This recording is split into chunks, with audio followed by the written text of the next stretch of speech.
দিগুলদিকান্দা, মেরাতুলিকান্দা, বীরকান্দা, চালুকান্দা, লোহাজুরিকান্দা, আওয়াজিকান্দা, ডাঙরকান্দা।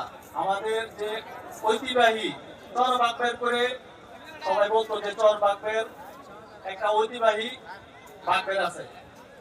আমাদের পূর্ব থেকে শুনতাম যে চর বাগবের ঐতিহ্যবাহী বাগবের সবাই একটা ঐক্যবদ্ধ বা সবার একটা ইউনিটি ছিল, মিল ছিল। তো আমরা যুগের পর যুগ, কালের পর কাল এখন দেখতেছি ওই ঐক্যটা নাই।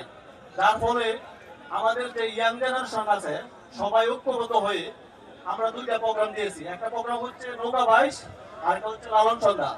এটা শুধু মূলত আমাদের নয়কান্দা তথা বাগবের, চর বাগবের সবাই যাতে দলমত নির্বিশেষে ইউনিটি মানে আমাদের ঐক্যবদ্ধ হয়, সেই জন্য এই প্রোগ্রামগুলো করা হয়েছে। এই প্রোগ্রামগুলো মূলত আপনাদের বিনোদন দেওয়ার জন্য করা হয়েছে।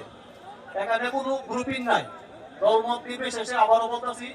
আর যেহেতু আপনারা লালন সন্ধ্যার গান উপভোগ করার জন্য এখানে এসেছেন, আমাদের পক্ষ থেকে চেয়ারের ব্যবস্থা আছে। আমরা অবশ্যই সর্বোচ্চটা দিয়ে আপনাদের চেষ্টা করবো সম্মানিত করার জন্য। এখানে কেউ বিশৃঙ্খলা করবেন না।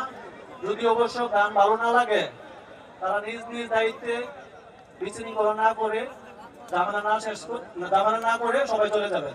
তো আমি চর বাগবের সমাজ কল্যাণ সংগঠনের এবং বন্ধুমহল সংগঠনের দীর্ঘায়ু কামনা করে এবং আজকে লালন সন্ধ্যার সাফল্য কামনা করে আমি আমার বক্তব্য এখানে শেষ করছি। আসসালামু আলাইকুম।